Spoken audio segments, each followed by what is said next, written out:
Bueno, qué lindo que brilla el sol.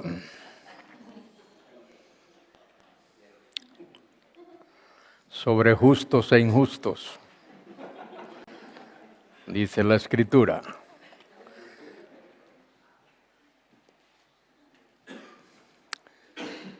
Bien, antes de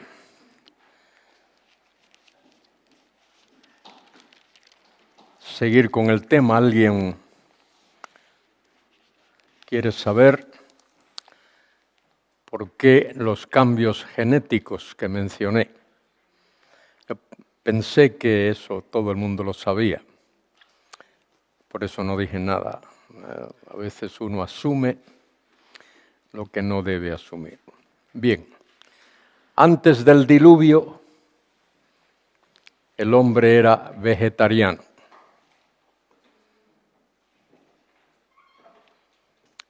Después del diluvio, ya no es solo vegetariano, ya come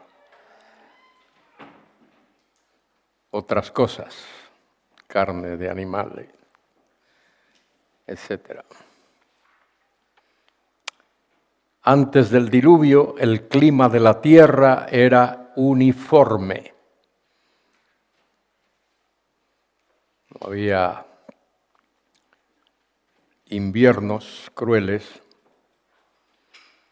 Era, digamos, un clima primaveral. Después del diluvio, el clima cambia. Antes del diluvio, evidentemente, los rayos solares afectaban en nada la vida humana. Después del diluvio, muy probablemente hay una inclinación del eje de la Tierra que hace que los rayos solares afecten la genética humana. De manera que hubo cambios importantes en la dieta y cambios importantes en el clima y cambios importantes también en el sistema solar en lo que a la Tierra respecta. Y eso hizo que hubiese cambios genéticos en la vida del ser humano. Por eso, antes del diluvio, no había problemas que un hombre se casase con su hermana, no le afectaba. Después del diluvio, sí. Y eso se ha experimentado en familias que se han casado con familiares cercanos, les afecta genéticamente, tienen algún problema, algún defecto. Y Dios, después del diluvio, lo prohíbe. Creo que Levítico, capítulos del 17 y 18, prohíbe esa relación, que no debe de haber matrimonio de familiares cercanos. Matrimonios entre hermanos, tío y sobrina o sobrina y tío,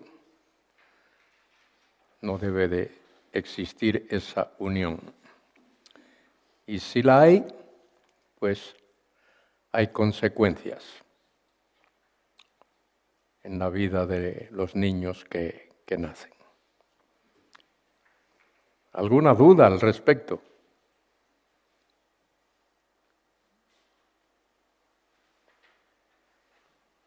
¿Está claro eso? ¿Alguien no entendió? ¿Por qué es así? Así lo determinó Dios.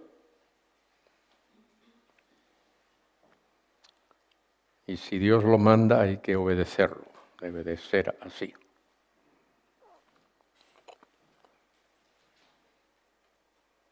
Sí. Solo me preguntaba, ¿eso afecta también a la longevidad del ser humano? ¿Longevidad? Sí. Puede. El hombre, si ocurre eso, puede tener un defecto físico que... No, me refiero a partir del diluvio. Sí, por eso te digo, a partir del diluvio. Puede tener un defecto físico que acorte la vida.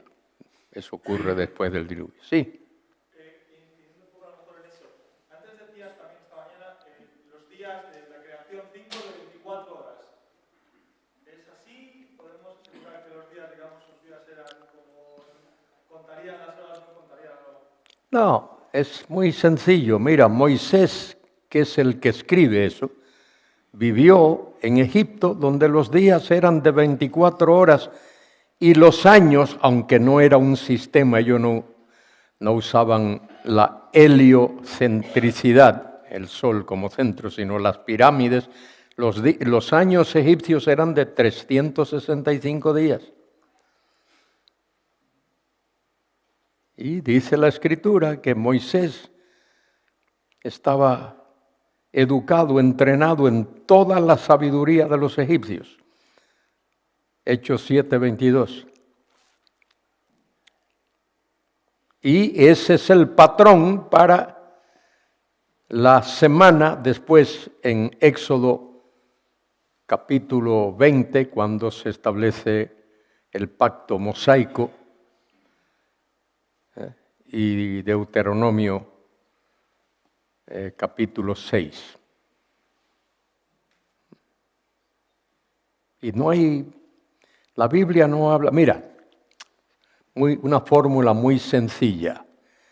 Cuando la palabra día se usa en la Biblia y no lleva un dígito delante, 1, 2, 3, 5, si lleva un dígito es literal. Si no lleva un dígito, entonces puede ser un periodo de tiempo exactamente como lo usamos nosotros.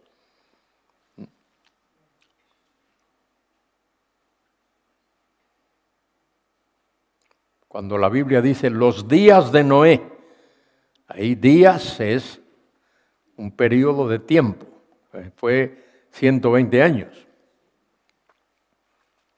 Pero si lleva un número delante, un día, 2 días, 3 días, cuéntalo, que es literal. Cristo resucitó al tercer día.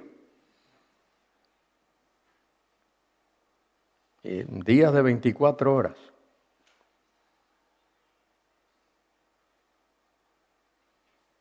Sí.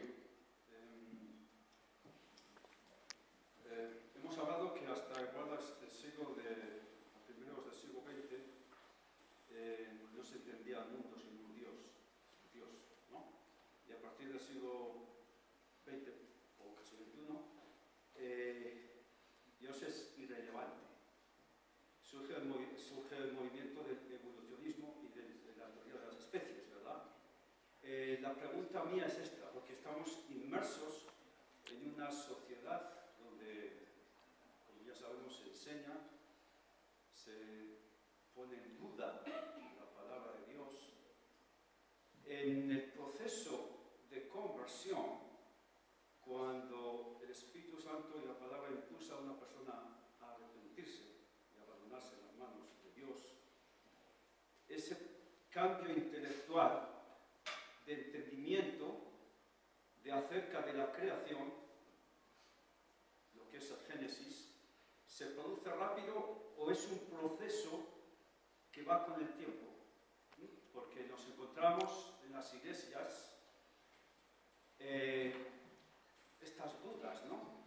Es decir, bueno, si tú no crees en un acto concreto, literalmente, pues ponemos en duda tu salvación. Te lo pregunto porque eso está ahí. Bueno, sí entiendo lo que has dicho. En primer lugar, quiero decir que la evolución no comienza en el siglo XIX, no comienza con Darwin. Los egipcios de los días de Moisés y de antes, de 3000 años antes de Cristo, tenían una teoría de la evolución. ¿Por qué? Porque las aguas del Nilo se desbordaban 15 kilómetros a cada lado del río y el pueblo de Egipto plantaba ahí para sus granos. Y las aguas del Nilo se desbordaban y cuando iban bajando se producía un musgo, un moho, y ahí un gusanito que supuestamente fertilizaba la tierra. Y los egipcios consideraban eso evolución. Los asirios tenían una teoría también parecida, y los babilonios, y los griegos también. Lo que Darwin hace es sistematizar, escribirlo de manera científica y dar explicaciones supuestamente científicas de la llamada teoría de la evolución. Respecto del otro, el nuevo nacimiento no es un proceso. Puede haber un proceso de entendimiento en la persona. Creo que Pablo dice en 1 Corintios 2:14 que el hombre natural no entiende, no recibe las cosas espirituales, porque las cosas espirituales se han de comprender espiritualmente. Pero el nuevo nacimiento es un acto divino y debemos entender lo que la Biblia dice al respecto. La Biblia, gústenos o no nos guste, es lo que la Biblia dice y tenemos que recibirlo, aceptarlo. La Biblia dice, Romanos 3, Pablo dice, no hay quien busque a Dios. Y eso es lo que dice la Biblia. No hay quien busque, dice, no hay justo ni aun uno.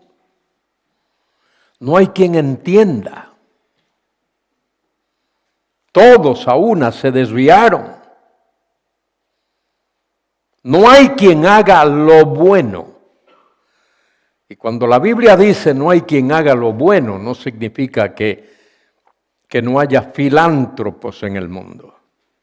Cuando la Biblia dice no hay quien haga lo bueno, quiere decir no hay nadie que haga una cosa,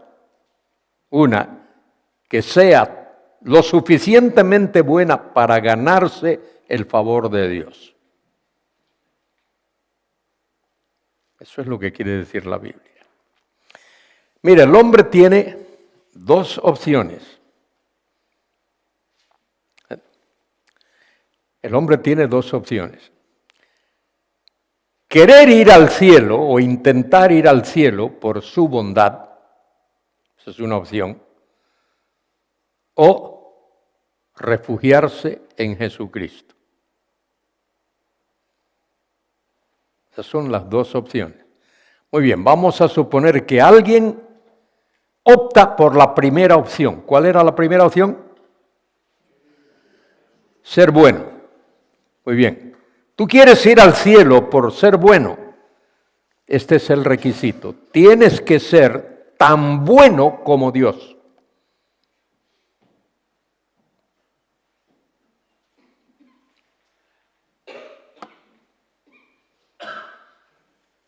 ¿Dónde está el guapo que sea tan bueno como Dios?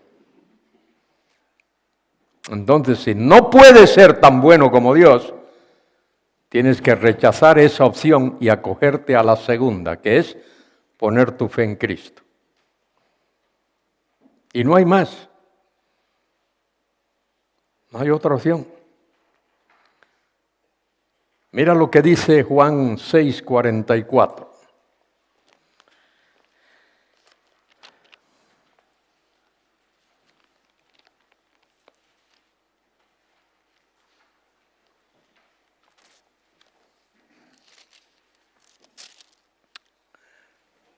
Juan 6:44 dice, Jesucristo dice esto,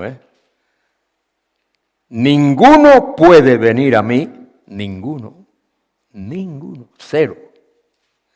Ninguno puede venir a mí si el Padre que me envió no le trajere. Y el verbo trajere ahí es el verbo griego elkuno o elkino, que literalmente significa arrastrar.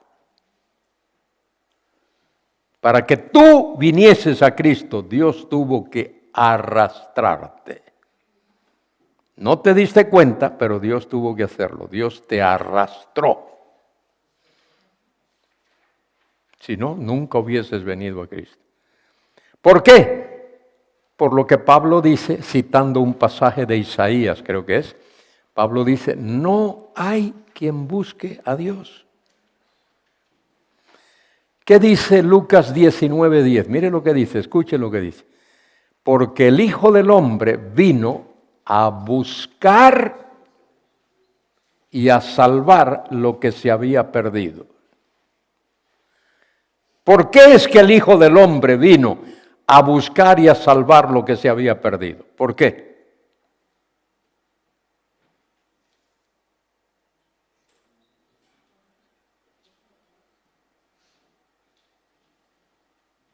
¿Alguien se atreve?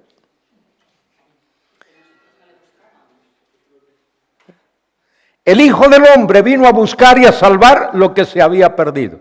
Muy sencillo, en realidad es sencillo. Dale vuelta a la oración esa. Porque lo que se había perdido nunca hubiese ido a buscar al Hijo del Hombre. Si el Hijo del Hombre no viene a buscar y a salvar lo que se había perdido, todos nos vamos al infierno. De cabeza. Todos. Porque no hay quien busque a Dios.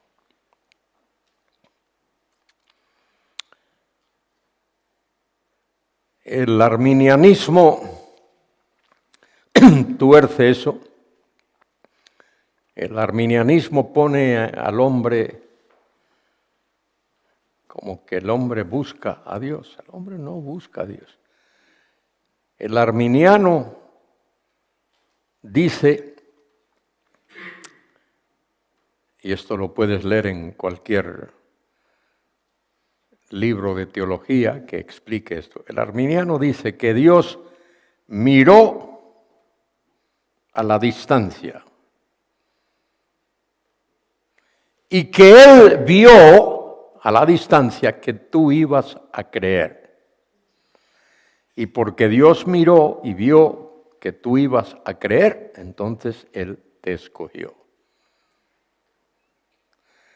Bueno, ahí hay problema serio. Cuando Dios mira a la distancia, cuando Dios miró a la distancia y vio a Luis Carballosa, lo que vio fue a un pecador perdido, muerto en delitos y pecados. No vio a una persona que iba a creer, vio a alguien que estaba muerto en delitos y pecados. Y luego,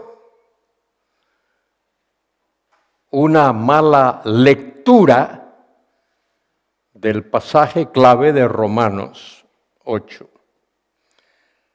Versículo 28 dice, porque a los que aman a Dios, todas las cosas les ayudan a bien. Es decir, los que conforme a su propósito son llamados. Y luego dice el texto, porque a quienes antes conoció. Quienes es un pronombre.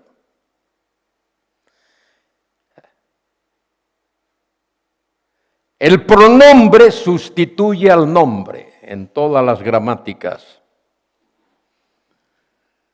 De manera que, porque, dice el texto, a quienes antes conoció. Dios conoció a personas. No habla de sus actos, de sus acciones. Dios conoció a personas. ¿Y qué dije esta mañana del verbo conocer? ¿Qué dije? No dije elegir, así a secas. Di lo que dije o no digas nada. Dije, y lo repito. Fíjate, esta es la razón de por qué cuando uno cree que algo se le va a olvidar, debe de escribirlo. Buen hábito. Dije que cuando el verbo conocer tiene a Dios como sujeto, conocer equivale a elegir. Eso fue lo que dije.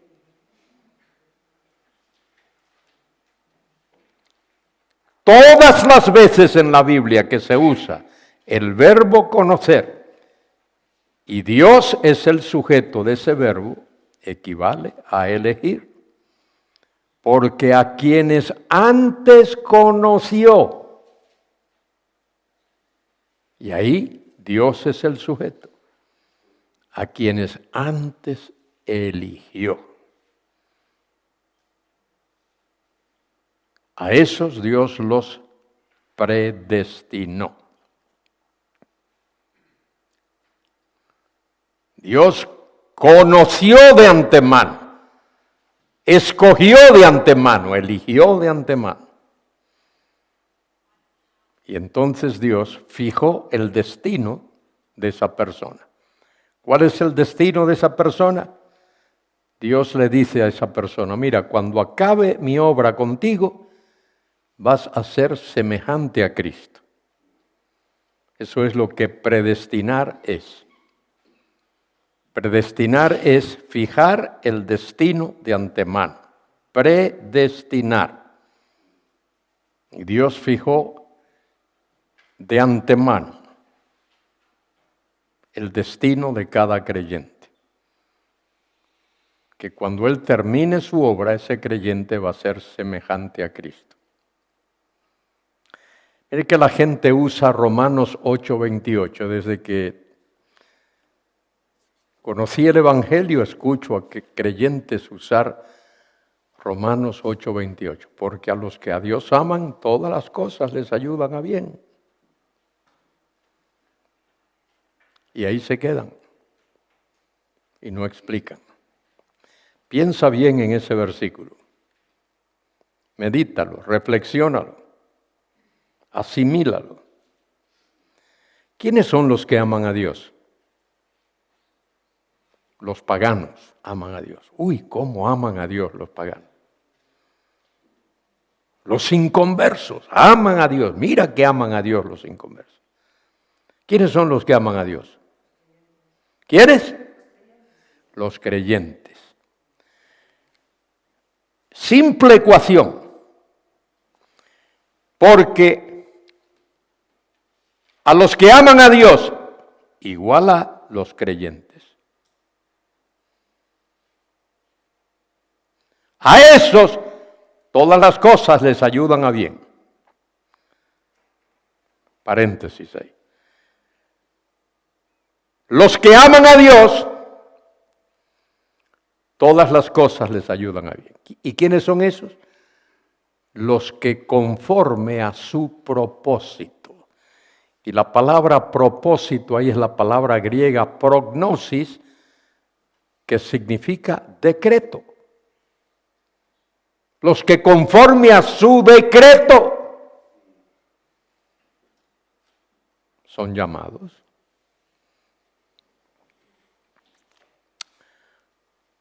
Escucha, aunque no lo creas,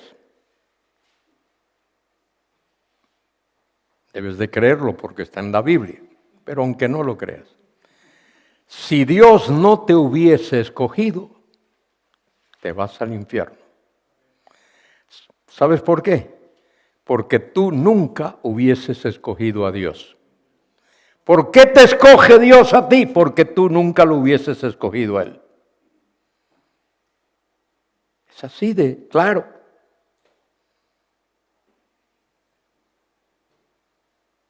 Sé que a la gente no le gusta oír eso. Pero si tú estudias la Biblia, así es. El pecador huye de Dios. El pecador huye de Dios. Cuando Adán pecó, huyó de Dios. No corrió a Dios, huyó de Dios.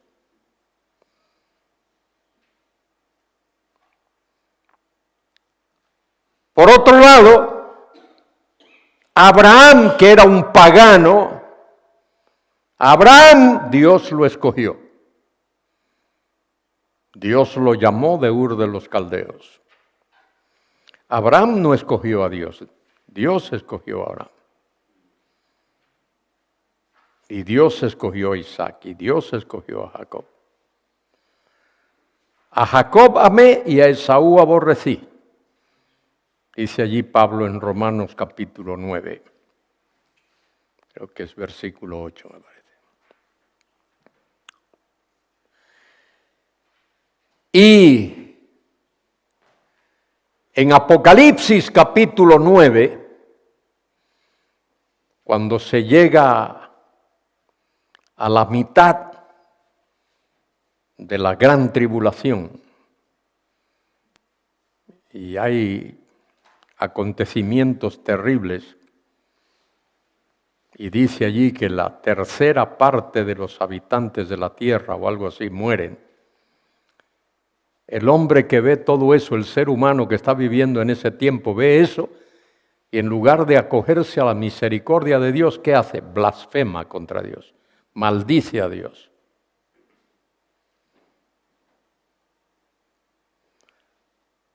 Al final del capítulo 6, que también describe una escena del final de la primera mitad de la tribulación, dice que hay conmociones en la tierra, las estrellas del cielo caen, hay terremoto, hay qué sé yo cuántas cosas.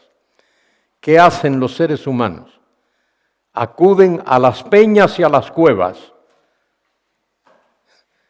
para esconderse. ¿Por qué no acuden a Dios? ¿Por qué no acuden a Dios? ¿Sabe lo que le dicen a las peñas y a las cuevas? Escondednos. ¿De quién? Del rostro de aquel que está sentado en el trono y de la ira del Cordero. Oiga, ¿eso manifiesta ignorancia o conocimiento? Saben lo que está ocurriendo, pero no buscan a Dios.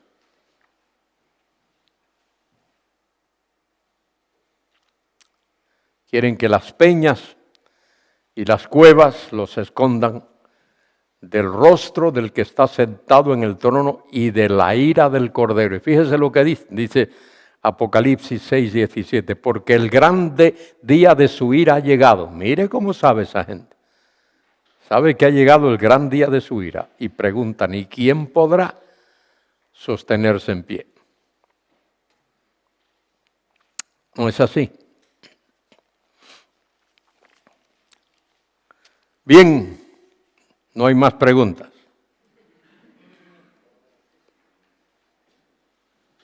Bien. Los días de Noé se describen allí en esos capítulos 6, 7 y 8. Violencia, tremenda maldad. Y sabe, Cristo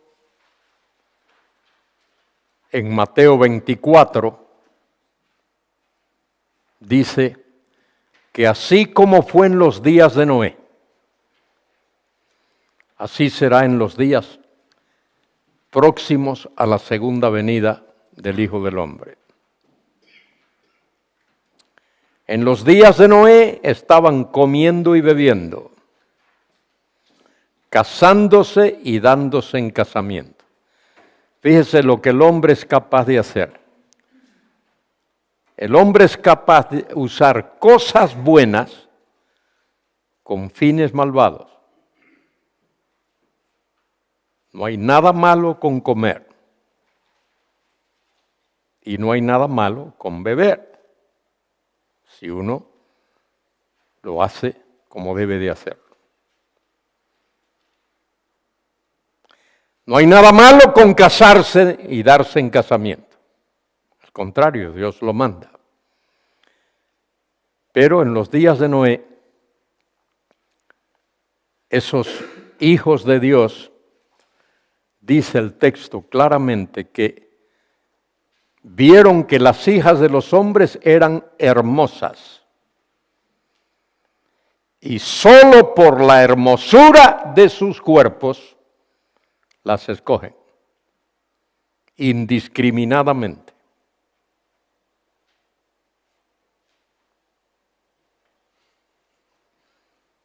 No hay otra motivación. Y Cristo dice que así como fue en los días de Noé, así será en los días cercanos a la segunda venida del Hijo del Hombre.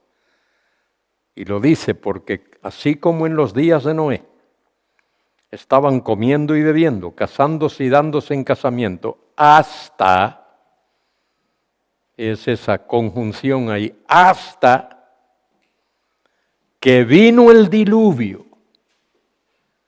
¿Sabe qué más dice? ¿Qué más dice?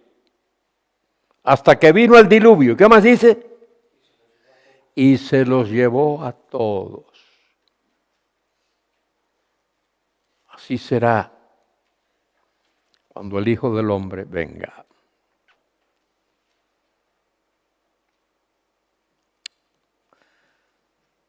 Tenemos una esperanza bienaventurada los hijos de Dios. Esa esperanza bienaventurada de la que habla Tito 2:14 se llama el rapto. El rapto o el traslado de la iglesia o el arrebatamiento. El verbo griego arpazo, esta palabra que se usa en Juan 10. El lobo viene para arrebatar a la oveja. Y el lobo se lleva a la oveja aunque la oveja se resista.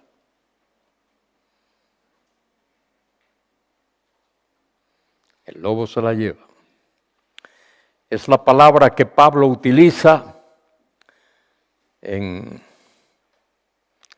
2 Corintios 12, creo que es, cuando dice, conozco un hombre en Cristo que si en el cuerpo no lo sé, fuera del cuerpo tampoco. Fue arrebatado.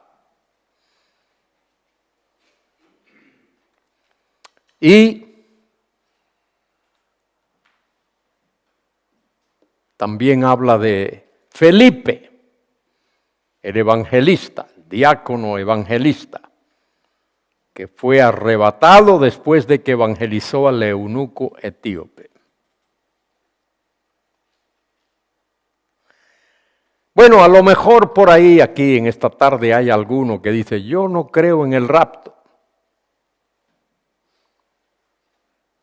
Yo no creo que va a haber rapto. Bueno, yo te hago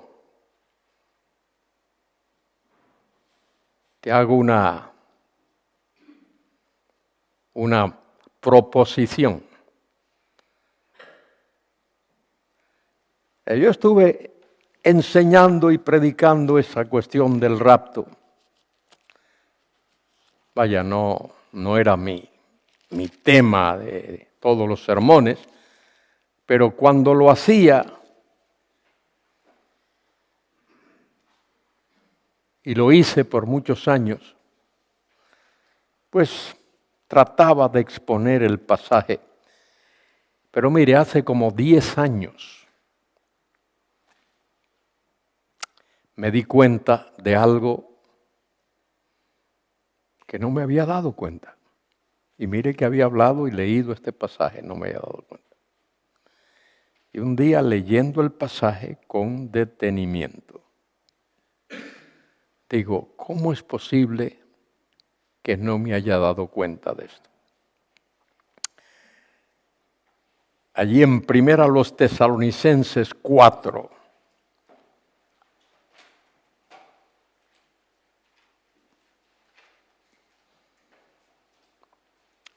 dice Pablo, tampoco queremos, versículo 13, 1 Tesalonicenses 4, 13. Ahí comienza el párrafo. Tampoco queremos, hermanos, que ignoréis acerca de los que duermen para que no os entristezcáis como los otros que no tienen esperanza. Ahora viene el versículo 14, que es muy importante. Este es el versículo que no me había dado cuenta. No había hecho una exégesis seria de este versículo. Mire lo que dice, porque si creemos. El sí ese que aparece ahí es una condicional de primera clase. La condicional de primera clase asume que lo que se dice es cierto. Porque ya que creemos, o puesto que creemos, o siendo el caso que creemos. Ahora mire lo que dice Pablo, fíjese bien, esto es de lo que no me había dado cuenta, y esto es lo más importante de todo el pasaje. Ya que creemos que Jesús murió, ¿creemos que Jesús murió o no? ¿Hay alguien aquí que no crea que Jesús murió? Bueno, ya que creemos que Jesús murió, acontecimiento histórico, Jesús murió y resucitó. ¿Creemos que Jesús resucitó? ¿Sí o no? Acontecimiento histórico. Ya que creemos que Jesús murió y resucitó. Mire lo que dice Pablo. Así también, del mismo modo, con la misma fuerza, con el mismo énfasis, que creemos que Jesús murió y resucitó. Así también traerá Dios con Jesús a los que durmieron en él. ¿Sabe lo que Pablo está diciendo ahí? Que el rapto de la iglesia es una verdad tan cierta, desde el punto de vista de Dios, tan histórica como la muerte y la resurrección de Cristo. Es tan cierto que va a haber un rapto de la iglesia, como cierto es que Jesús murió y resucitó.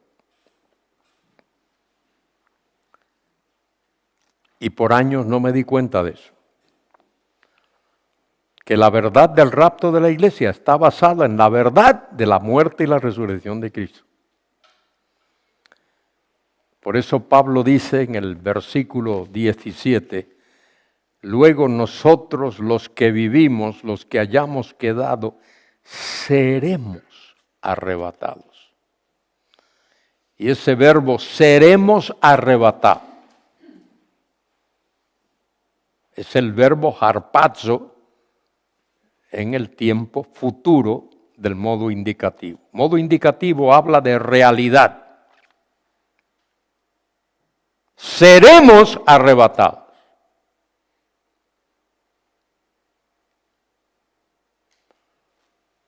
Lo dice el apóstol, guiado por el Espíritu Santo. Seremos arrebatados juntamente con ellos en las nubes para recibir, darle la bienvenida al Señor en el aire, y así estaremos siempre con el Señor.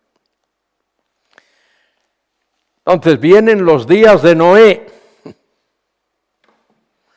Pero antes de que vengan los días de Noé, el Señor va a llevarse a su iglesia, la va a sacar de este mundo, la va a arrebatar, la va a trasladar a la casa del Padre, con una parada antes de estar en la casa del Padre. Y esa parada será el tribunal de Cristo. El tribunal de Cristo es el sitio donde las obras de los creyentes serán probadas o examinadas por fuego. Y lo que es madera, heno o paja se quema, se convierte en humo y cenizas. Y lo que es oro, plata y piedras preciosas, eso permanece.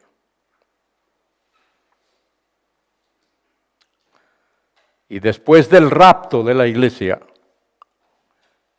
yo no sé cuánto tiempo de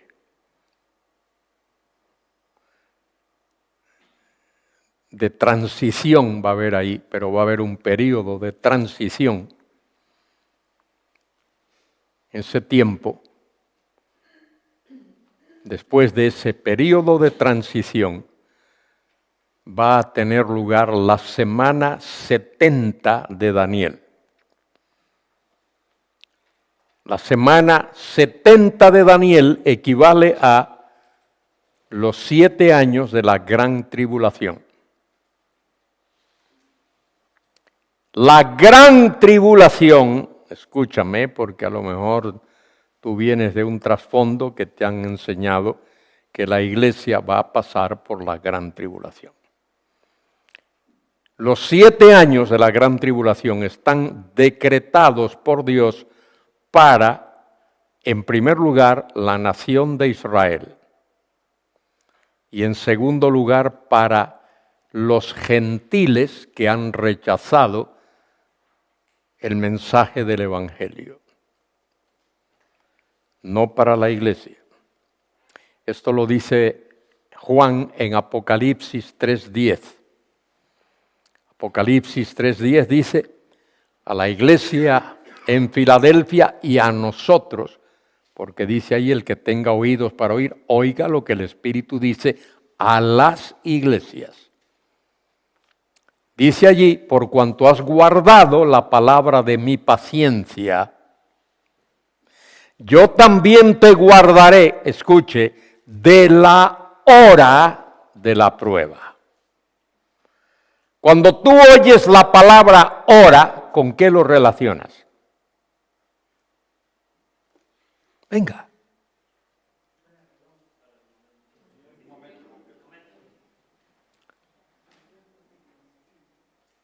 Decidme la palabra. La palabra hora, cuando yo hablo de hora, hablo de tiempo. ¿O no? ¿Vosotros no pensáis en tiempo cuando pensáis en hora? Cuando alguien te pregunta qué hora es, no lo relacionas con tiempo. Yo lo relaciono con tiempo. Dice allí, por cuanto has guardado la palabra de mi paciencia, yo también te guardaré de la hora, entiéndase, el tiempo de la prueba. No dice te guardaré de la prueba. Dice te guardaré de la hora misma, del tiempo mismo de la prueba. Y dice que ha de venir sobre el mundo entero. Y luego ahí hay una frase que indica propósito. Para probar, para examinar a los moradores de la tierra. Ahora, la palabra moradores de la tierra ahí no es los habitantes. La palabrita moradores, hay una palabrita que se usa como 10 veces en el Apocalipsis, katoikuntas. Katoikuntas. Kata en el griego es una preposición que indica hacia abajo, como un árbol que sus raíces van hacia abajo. Y oikos tiene que ver con casa. Y el verbo oikeo es habitar. Para probar a los katoikuntas. ¿Quiénes son los katoikuntas? Personas que solo piensan en la tierra. Esta sociedad en la que vivimos ahora, la mayoría de la gente solo piensa en la tierra. Su trabajo, su cuenta bancaria, su finquita, su casa, su coche. Lo único que le interesa es la tierra. No les interesa el Evangelio, no les interesa la Biblia, no les interesa el cielo, no les interesa el perdón de los pecados, no les interesa la salvación. ¿Qué les interesa? La tierra. Los días de Noé, y así va a ser en los días próximos a la venida del Hijo del Hombre. No se dieron cuenta hasta que vino el diluvio y se los llevó a todos.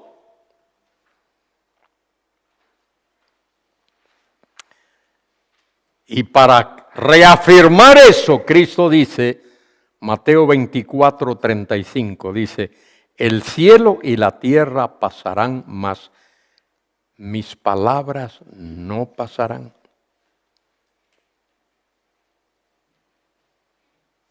Firmeza de cumplimiento. El Señor lo va a cumplir.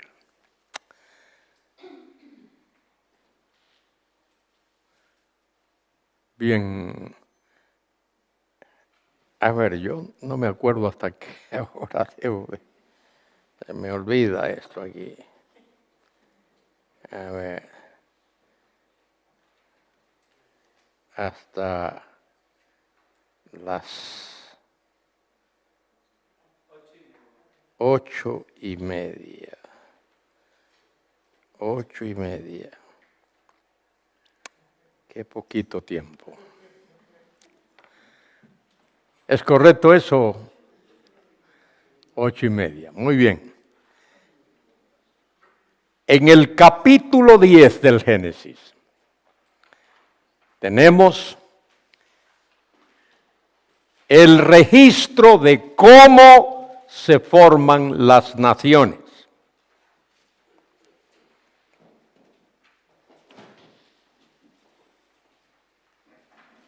Y en el capítulo 11 tenemos por qué se forman las naciones. Esa es la manera semita de explicar algo. Primero te dice qué ocurre y luego por qué ocurre. Si yo hubiese escrito eso, donde está el capítulo 10 hubiese puesto el 11. Y donde está el 11 hubiese puesto el 10. Capítulo 11 habla de la Torre de Babel, la confusión de las lenguas. Y luego, eso lo hubiese puesto en el 10. Y en el 10, que correspondería con el 11, pongo los resultados de esa confusión de lenguas. Pero Dios no lo hace así. Dios nos dice primero qué sucede y luego nos dice por qué sucede. Dios había dado una orden. Se la dio a Adán. ¿Cuál fue la orden que Dios le dio a Adán y a Eva? Creced, multiplicaos y ¿qué más? Llenad la tierra.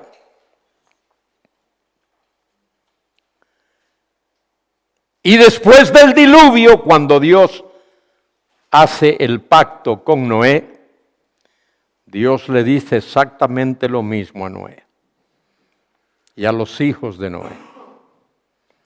creced, multiplicaos y llenad la tierra. Pero el ser humano no quiere obedecer a Dios. El ser humano quiere quedarse en un sitio. No quiere llenar la tierra. Quiere mantener la unidad de la raza humana. Y evidentemente quiere mantener la unidad de la raza humana para hacer algo, pelear contra Dios.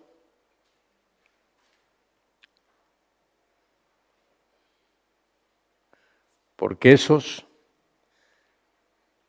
tanto del diluvio como los de la Torre de Babel, son simiente de la serpiente y simiente de Caín. Son enemigos de Dios. Quieren luchar contra Dios. ¿Y qué hace Dios? Bueno, dice el texto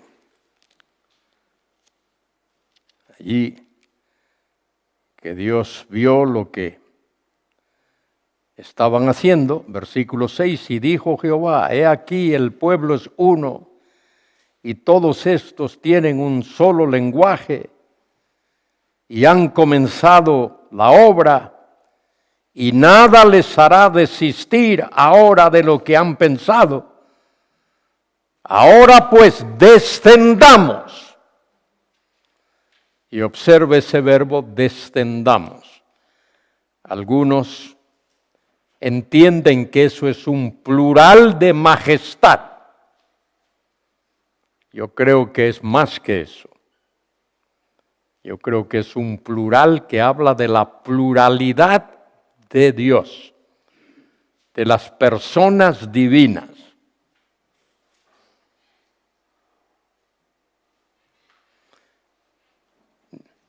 Desde el principio del libro del Génesis.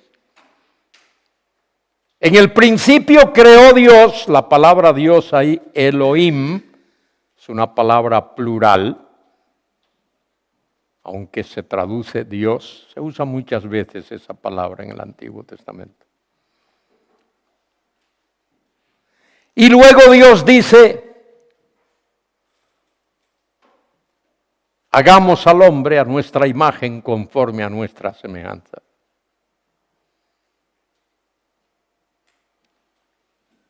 Y ahora Dios dice aquí, descendamos y confundamos allí su lengua, para que ninguno entienda el habla de su compañero.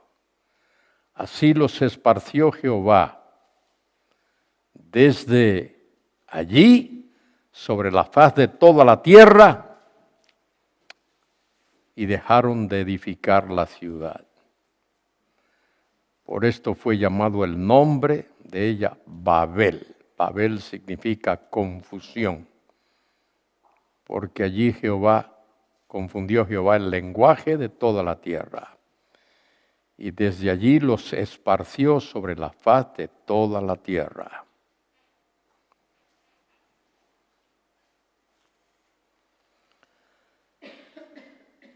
Eso fue lo que Dios hizo.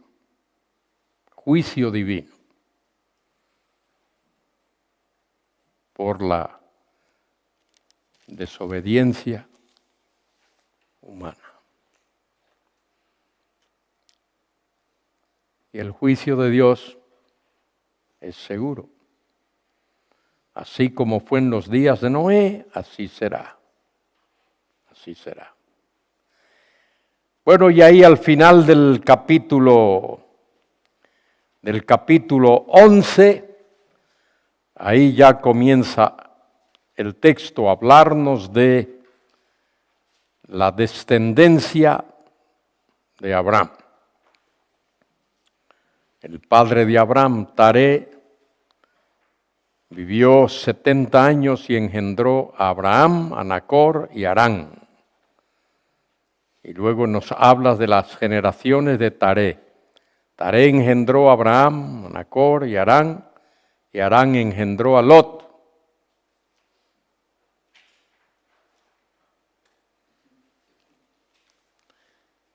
Y Dios llama a Abraham. Abraham es de la simiente de Sem. Ahí nos lo dice, de la simiente de Sem. Y Dios establece su pacto con Abraham. En la Biblia hay pactos incondicionales. Un pacto incondicional es aquel en el cual Dios personalmente se compromete a cumplir los preceptos del pacto. Dios hizo un pacto incondicional con Noé. Lo dice allí en el capítulo 9, creo que es los versículos del 6 versículo 8. Y habló Dios a Noé y a sus hijos, diciendo, he aquí, yo establezco mi pacto con vosotros. Es un pacto incondicional. Eso es algo importante en el estudio del Antiguo Testamento. En el Antiguo Testamento hay dos palabras clave. Una es la palabra reino y la otra es la palabra pacto. Desde el principio, la palabra reino es clave porque Dios crea el universo para dar a conocer, para manifestar su reino eterno. Dios es rey de un reino eterno. Salmo 145, 13. El reino eterno de Dios lo abarca todo. Reino es eterno.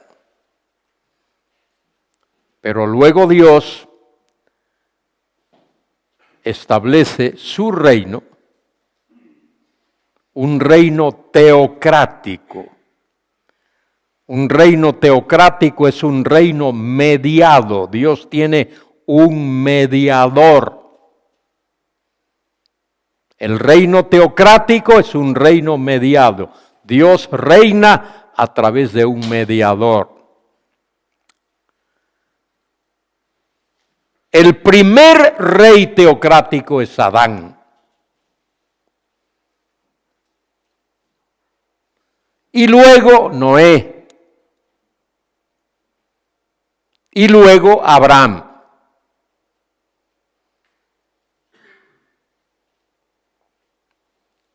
Con Isaac y Jacob. Eso expresa el reino teocrático. Dios gobernando a través de mediadores. Luego Dios formula otro pacto incondicional con David. Y con David comienza la teocracia.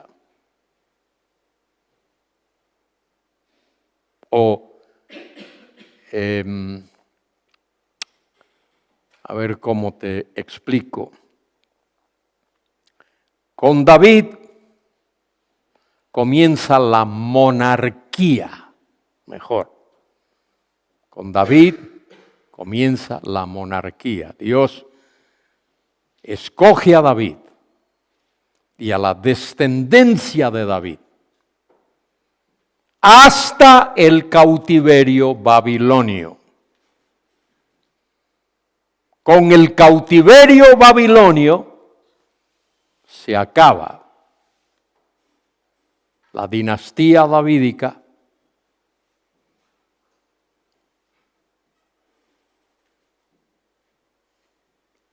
hasta el día de hoy, Israel no ha vuelto a tener un rey.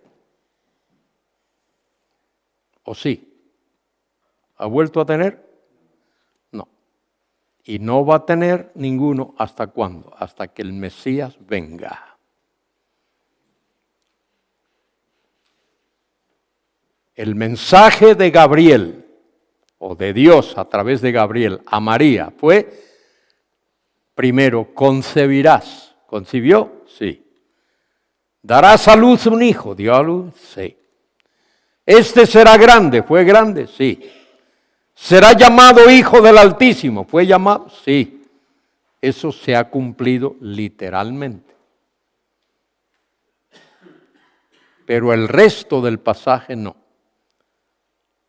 Dice, y el Señor Dios le dará el trono de David, su padre. Cristo nunca se ha sentado en el trono de David. Y reinará sobre la casa de Jacob. Casa de Jacob es la nación de Israel. Nunca ha reinado Cristo sobre la nación de Israel. Y su reino no tendrá fin.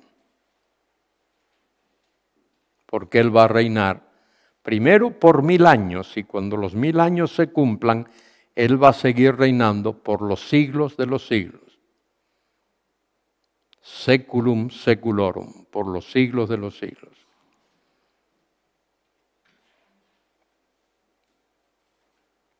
De manera que Dios tiene dos tipos de pactos. Hay pacto incondicional. Primero de ellos es el pacto con Noé. El segundo es el pacto con Abraham.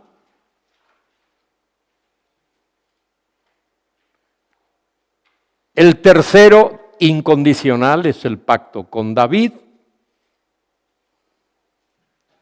Y el cuarto es el nuevo pacto. Pero en ese trayecto histórico, Dios hace un pacto con la nación de Israel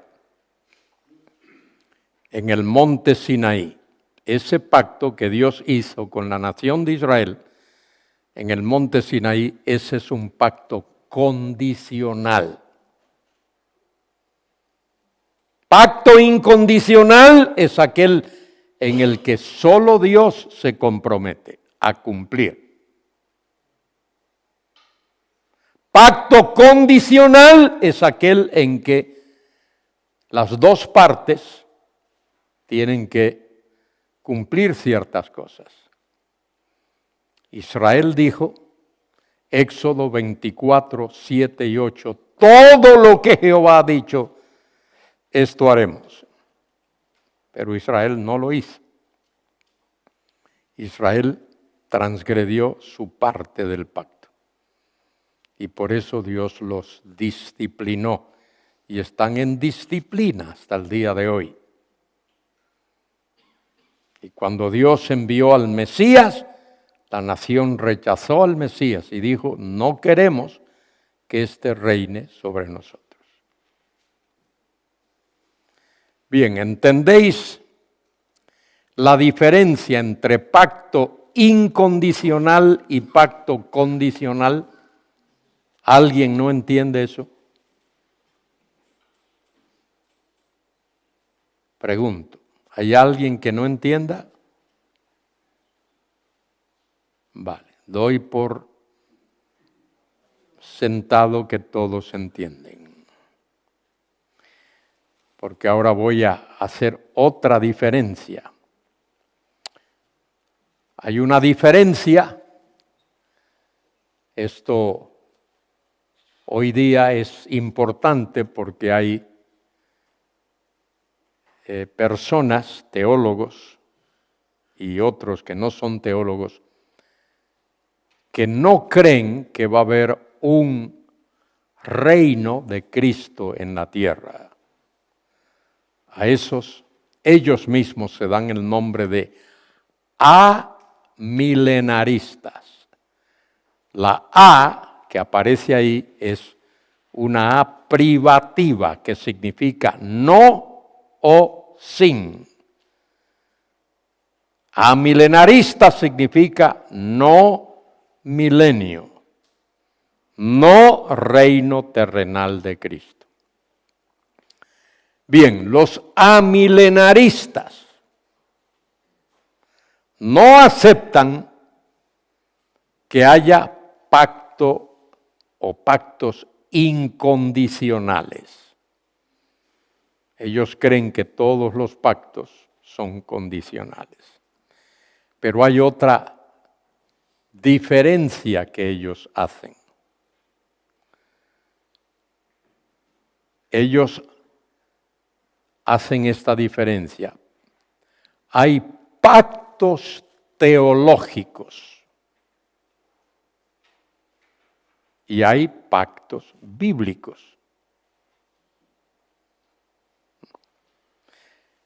Los pactos incondicionales que mencioné, ¿cuáles son? Noé, Abraham, David, nuevo pacto. Hay algunos que añaden el pacto palestino.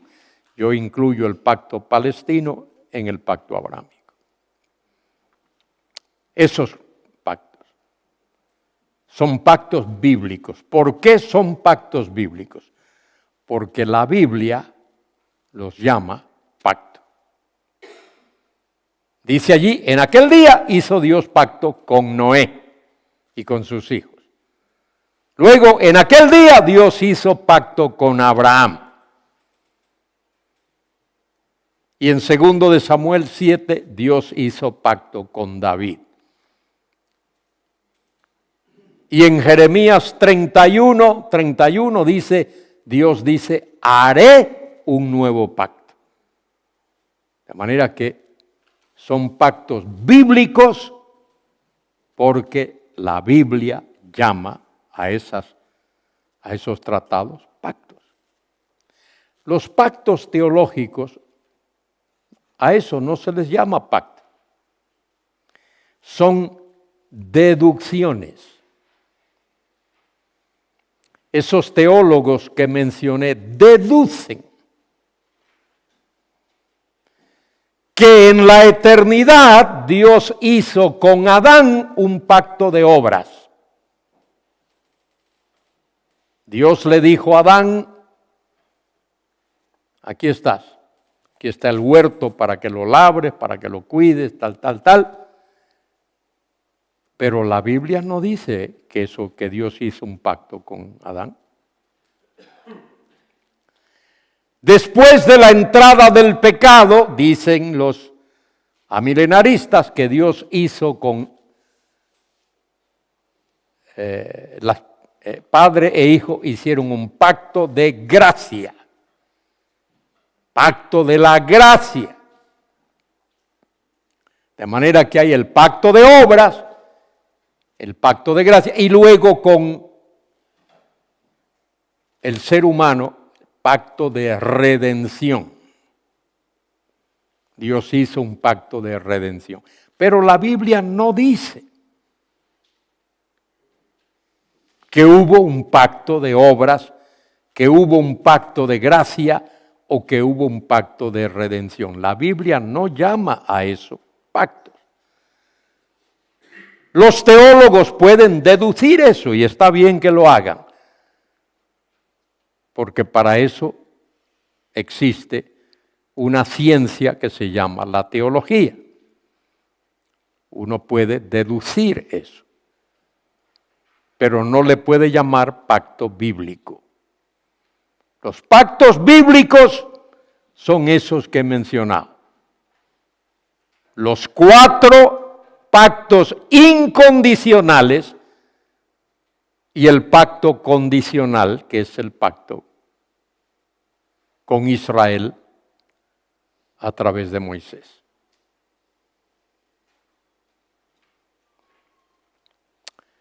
Y eso es importante que lo entendamos. Bien, y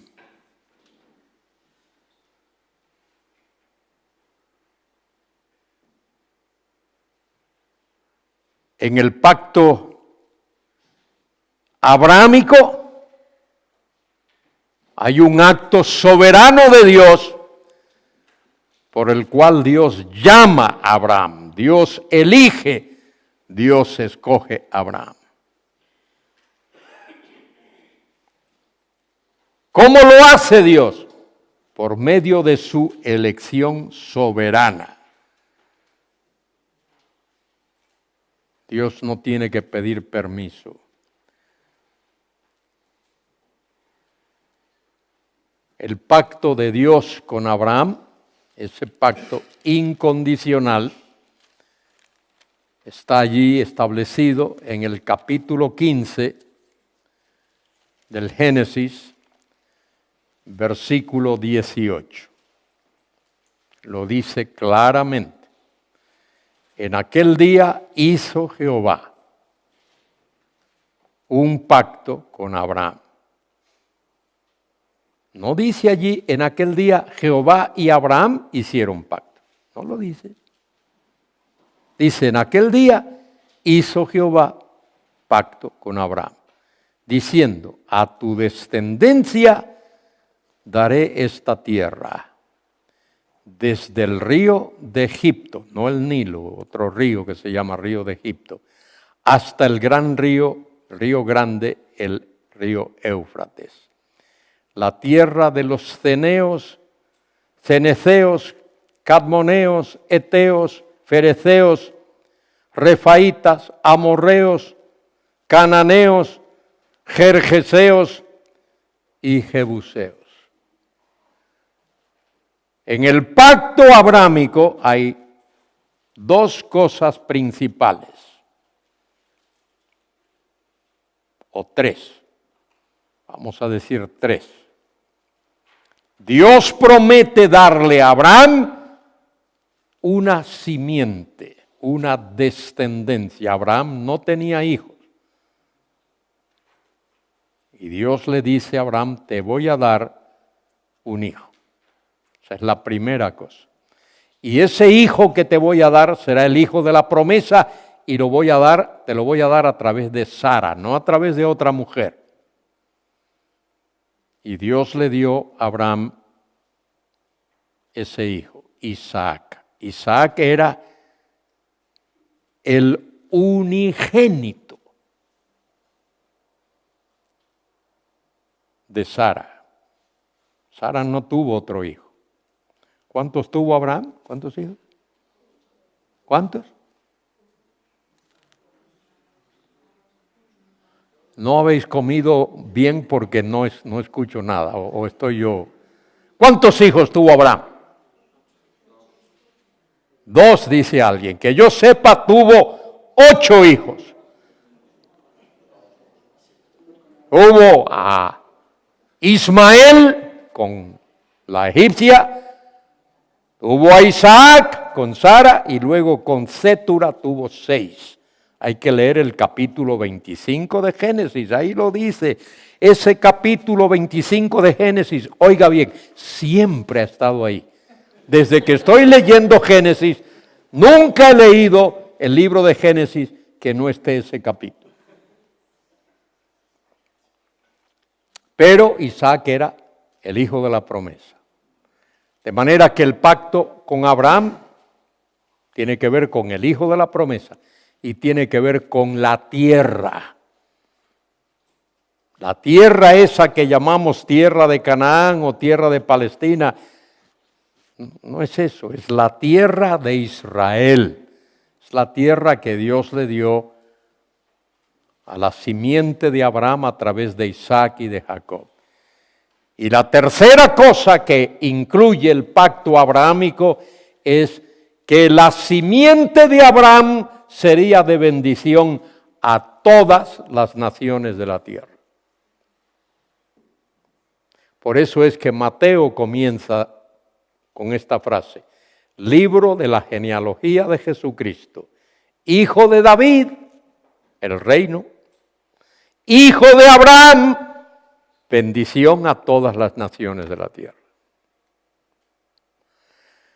Muy bien, va a ser las 8:30. Queda 2 minutos. ¿Alguna pregunta que contestar en 2 minutos?